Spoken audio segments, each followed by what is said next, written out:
What's the most poorly designed product? Story 1.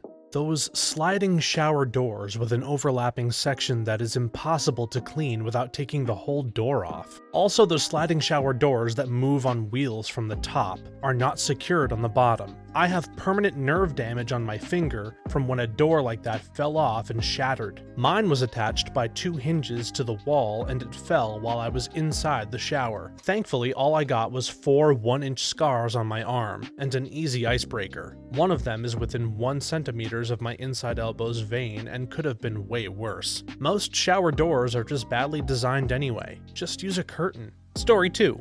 Software drivers for basically any HP printer made in the last 3 decades. Holy crap, yes! I work in IT and I hate how bloated those stupid drivers are. No, I don't want HP device experience or whatever the hell that is, and I don't want to have to download a 300 megabyte bloated pile of steaming crap when all I need is for Joe Q, employee, to send documents through the printer on his desk. God, I miss the days of those LaserJet 2500s with their universal PCL drivers. So simple, and those were like the Volvo 240 of printers. Freaking tanks. I used to be a printer technician for HP printers. Yes, very much yes. Even the techs have trouble dealing with their awful drivers and even worse scan procedures. They would tout the features as easy to use when in reality it was easy to use for an engineer or experienced tech, not a common office worker. Don't even get me started on the all-in-one scanner/printer units. Those are awful. Story 3.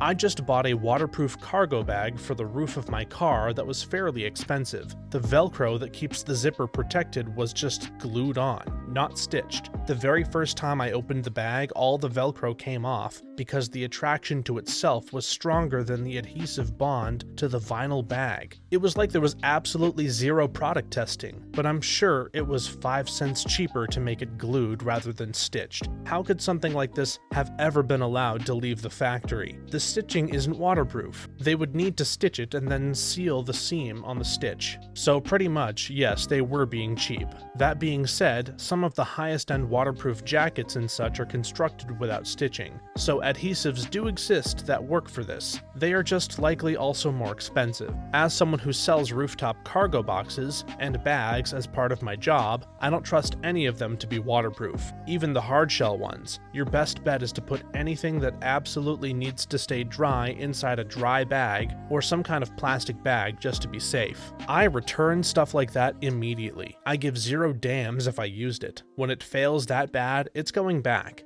Story 4. All of the tear here markings on coffee packs, juice cartons, etc. mark the strongest/most tear resistant part of the package. Can I add all the resealable packaging too? It really does not reseal. Once you break the original seal and peel it back, there's no stopping it from flapping around unless you put it in another bag or container. I hate the ones that are supposed to be a Ziplock, except the Ziplock part is literally stronger than the glue that holds each section to the packaging. So when you go to open it, it just rips the whole Ziplock part instead of opening it. My son is 6. He takes great pride in getting his cereal in the morning. He woke me up a few weeks ago crying because the cereal bag did this to him and he thought he broke it. I mean, he did break it, but I had to console him and let him know that there was absolutely nothing he could have done differently. The bag just won today, but it doesn't have to win tomorrow. Honestly, that's a teachable moment for an important lesson. Sometimes you'll do everything right and still lose, and that's okay.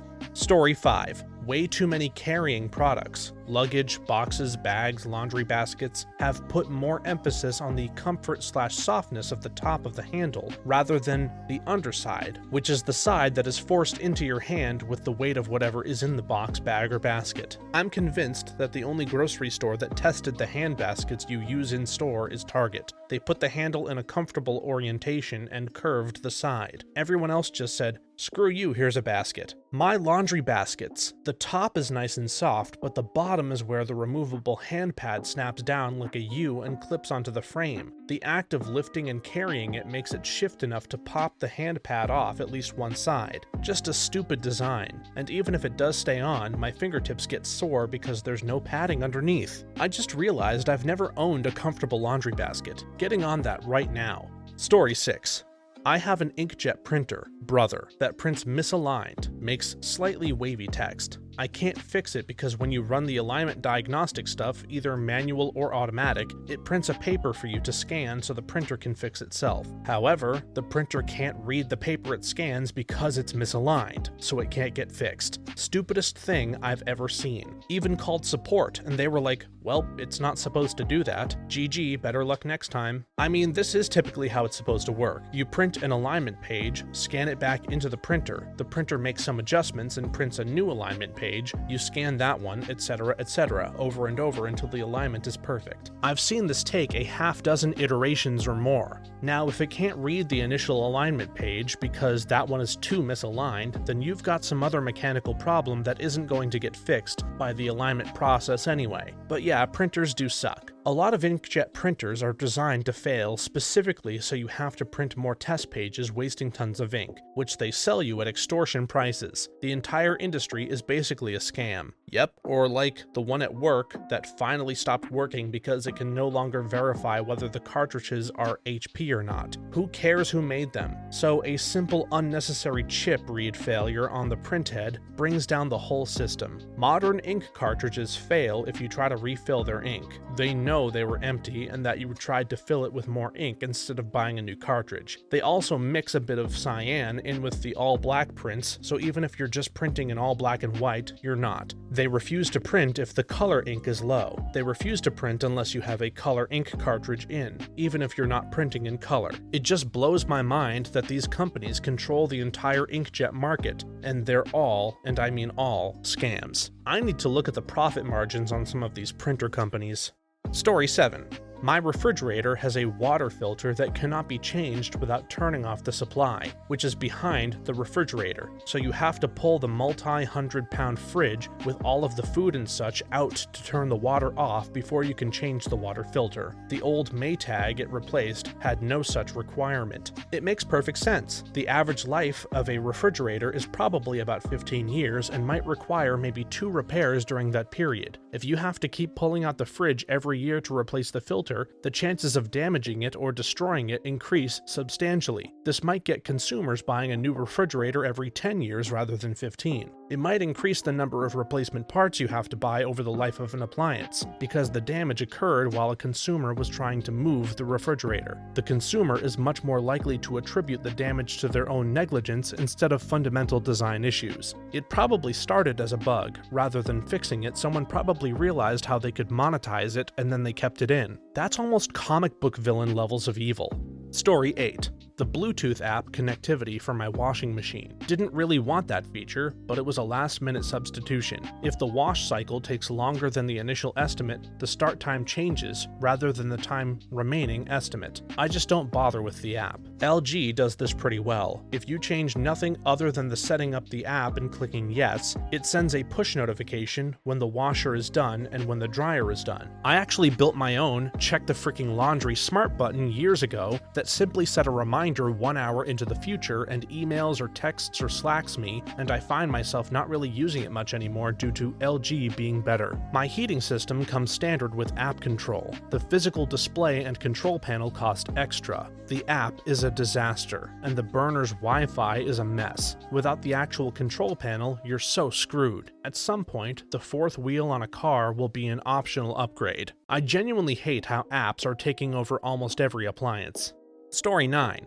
My new iron has a restart if you tip it over after it's timed out. So if you accidentally leave it plugged in and it gets knocked over by accident, pet or child bumps the board, the wind knocks something over, knocking the iron over, it starts up while face down. This is how my iron was, and now I feel stupid for never thinking how dangerous it was. I ended up replacing it with the cheapest piece of crap ever because it was the only iron I could find without an auto shutoff. I mostly use my iron to sew, so it was driving me crazy having to keep tipping the iron so that it would reheat for every hem I needed to press. That reminds me of a Cuisinart electronic toaster oven I had once. You could set the timer, but it only beeps once the time is up without turning off the heating element. You still had to come back and manually turn it off or the food would burn. This was intended, documented behavior. Our electronics are just trying to set our homes on fire at this point. Story 10.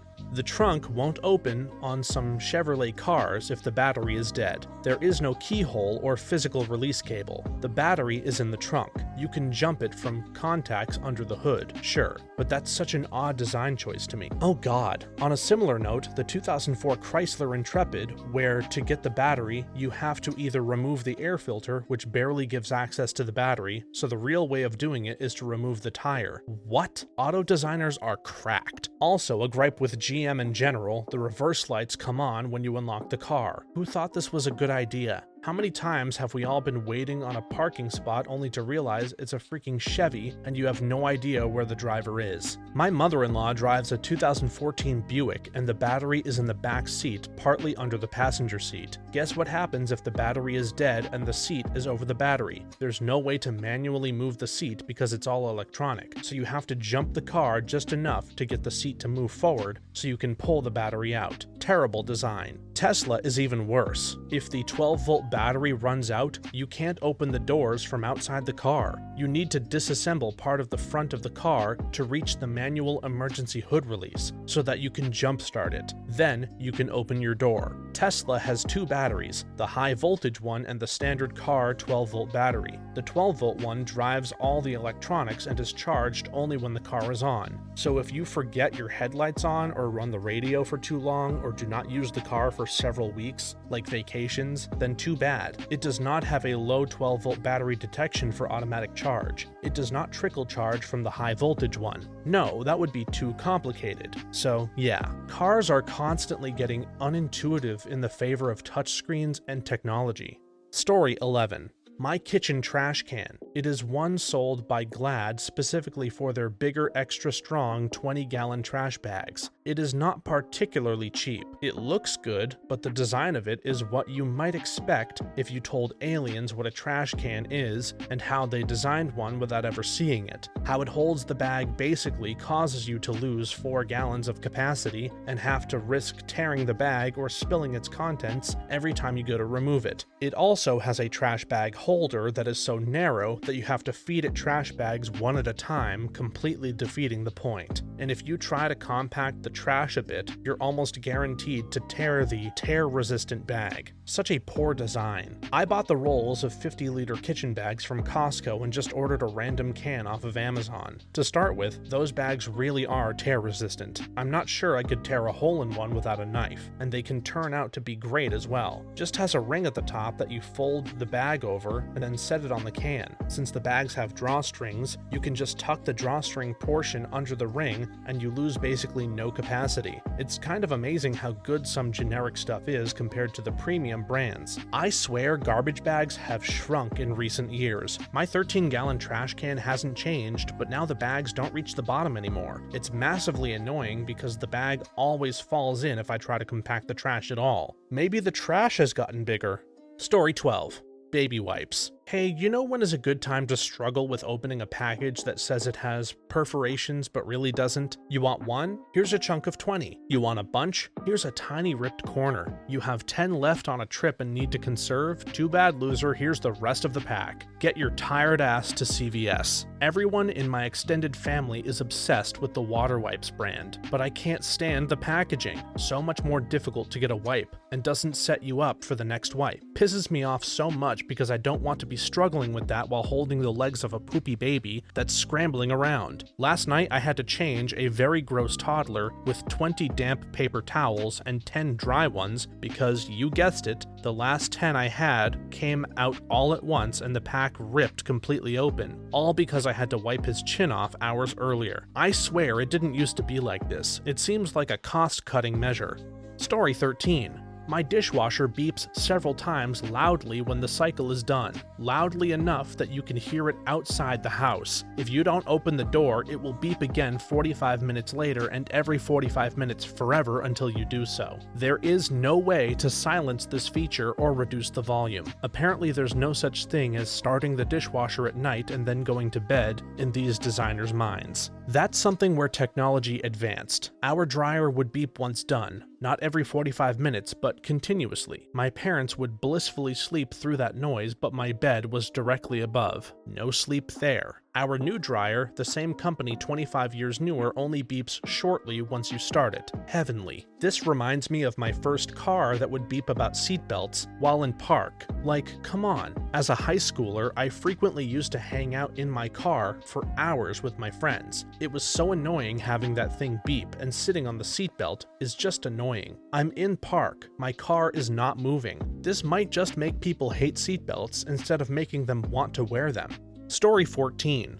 Women's underwear. The part that is supposed to get dirty is never far enough forward to catch what it's supposed to catch. Women's clothing manufacturers in general don't seem to understand women's anatomy. Looking at you, jeans. Most of us aren't built like a cereal box and aren't the exact same width in the thighs, butt, and waist. And bras and high band sizes but low cup sizes or vice versa are so hard to find. Sorry, not all of us fatties have J-cups, and some women are skinny and have J-cups. We're not always totally proportional up there, but bra manufacturers don't account for this. One-piece swimsuits are a nightmare if you're fat and don't have huge breasts. Also, plus-size shirt manufacturers' arms carry fat too. I see so many shirts that I would otherwise love but physically can't wear because the armholes are the same size on a 3X as they are on a medium. And likewise, pads. If you're a person who does not use tampons, I just want to know how many extra pairs of both underwear and pants you go through every period. And this is coming from a woman with an unusually light 3-day-long period. I tried to nap with a mattress-sized with wings pad on not long ago, and I ended up with blood halfway down both thighs, underwear soaked through, with a completely dry pad bunched up and the wings still stuck in place. This is not a user error. I think the inventors think we will do nothing but stand in a stationary and upright position throughout the entire 3 to 5 days of our periods. This is what happens when men design women's products.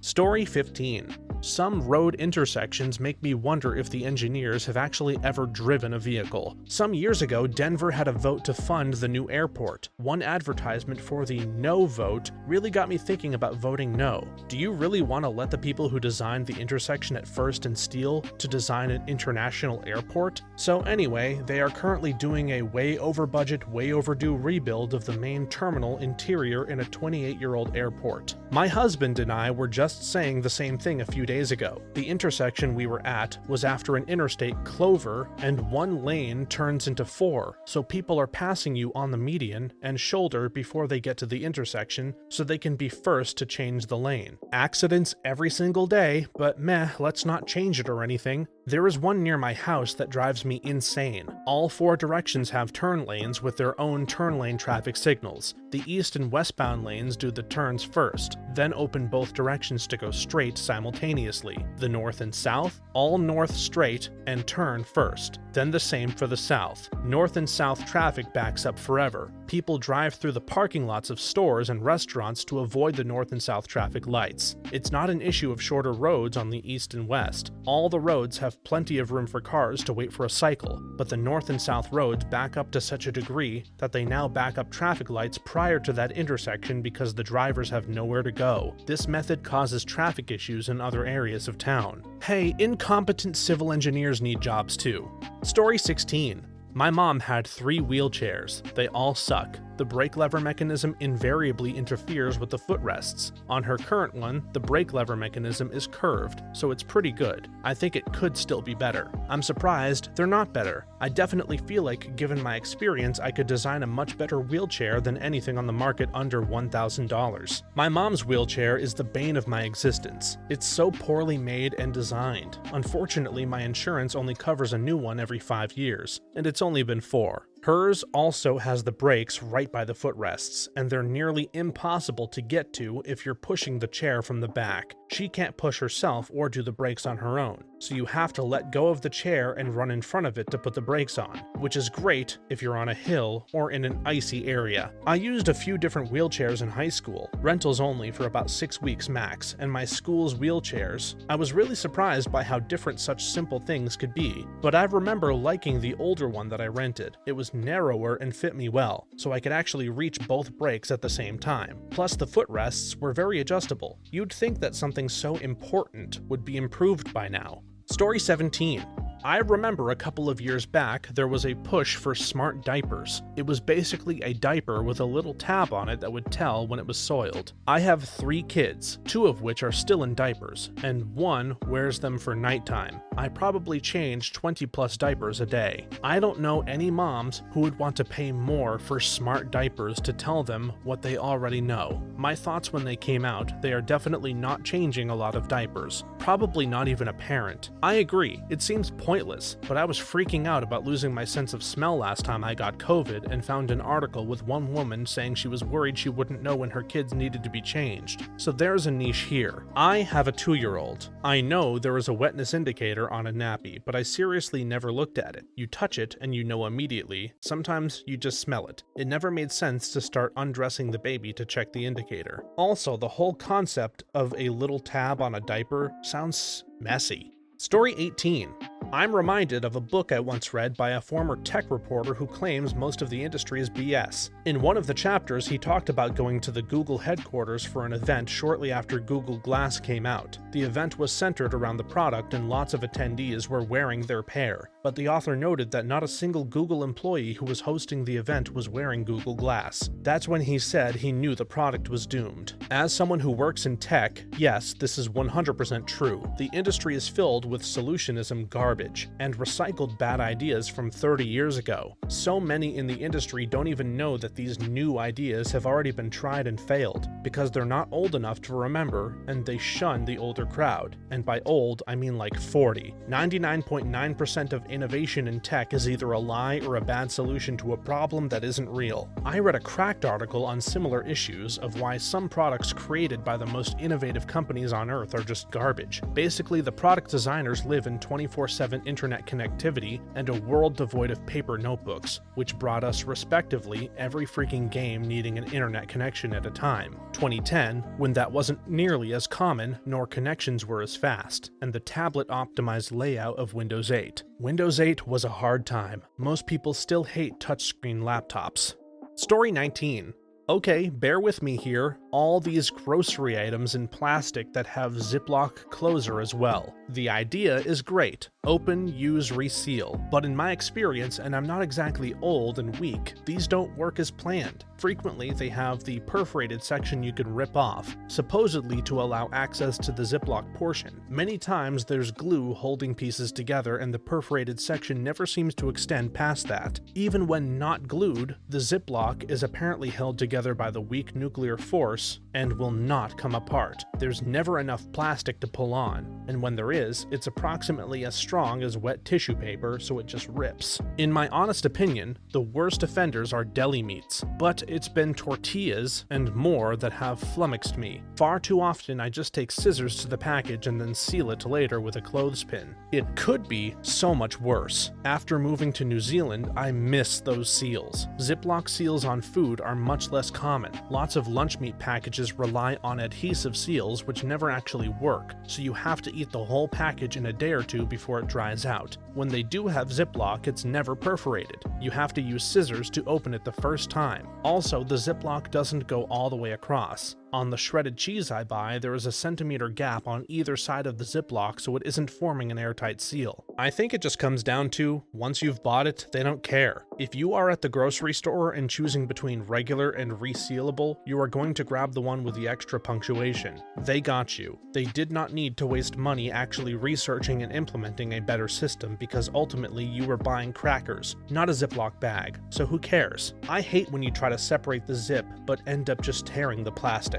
Story 20. Modern fans. I remember as a kid, they were all solid AF, mostly metal, moved tons of air, and they were quiet, or at least made a consistent and constant steady sound. Now, they're all crappy plastic, crap at moving volumes of air, weak motors, with cheap feet and handles that break or fall off, vibrate all over the place, wobble, fall over, make high-pitched whines or irregular noise, and otherwise just suck. And you can't even pay to win. There are no high-end models. They're all trash. trash. I pulled an old fan off of my ceiling for my in-laws. I guess I am used to the weight of newer fans because this beast nearly knocked me off the ladder when it finally came down with how heavy it was. I should have known something was up when there were lag bolts holding the thing to the studs. It was very surprisingly heavy. I wouldn't say the old ones were quiet. We have a few box fans from the late 70s and a desk fan that's even older. They move a hell of a lot of air, but damn if they don't sound like a plane engine. We also have a new large fan at work. It's all metal and like 4 feet in diameter. It also sounds like a plane engine, but holy crap, you can feel it like 30 feet away.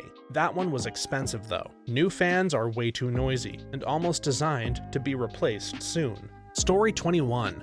Remember that juicer meant to be used to squeeze out those bags? It was like $400, plus the cost of the bags, but you could just squeeze them out by hand. The Juicero, and a classic case of Silicon Valley arrogance marketing. It was literally a machine that squeezed juice from a bag, but people believed they were getting fresh juice from a bag. After the illusion was shattered and VC dried up, the ex-CEO said something along the lines that their core customers loved the experience of feeling like they were getting fresh juice or something like that. Don't forget, you needed a subscription for the squeezing machine to work. Yeah, nothing comes out of VC land without recurring revenue. Story 22.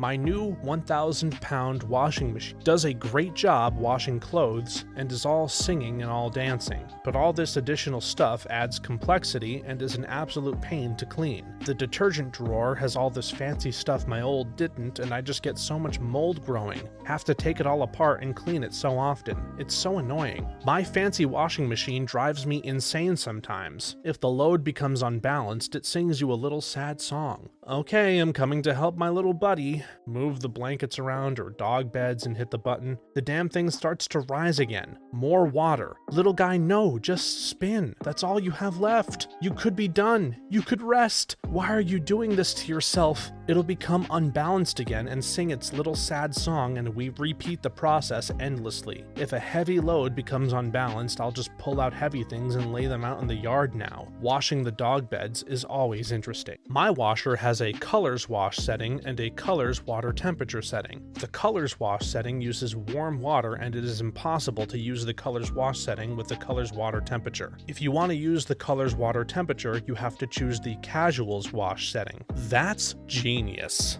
Story 23. My clothing dryer. It has touch controls that are designed in such a way that you pretty much have to guess what you're supposed to touch. Nothing visibly looks like a button, and when turned on, has an inexplicable 10+ second delay before the touch controls work. So you basically poke it all over the place without even knowing if it's the right place to poke, or if you simply need to wait for nothing to happen. I mean, that's what I think at least, but can't be sure since there seriously is no visual indication of anything. There's also a numerical display which I assumed was related to the time left until done, but I've been using it for almost 2 years now and I still have no clue what those numbers are meant to indicate. They certainly don't correlate with any time units I'm aware of. This is one of my biggest issues with capacitive touch buttons. There's no tactile or visual feedback of a button being pushed, so I have no idea if I actually did something. On some of my appliances, I'm pressing the touch button, but my finger is on the edge of the undefined touch area, so sometimes it kind of responds intermittently or suddenly acts like I pushed it 5 times in quick succession. My parents have one you have to turn on too. You turn it on, wait for the startup, then select like 5 settings from the menu each time before starting each cycle. Vastly different from my dryer that has knobs I never move and doesn't turn off. I just crank the knob over to the appropriate amount of time and hit start. Bring back knobs!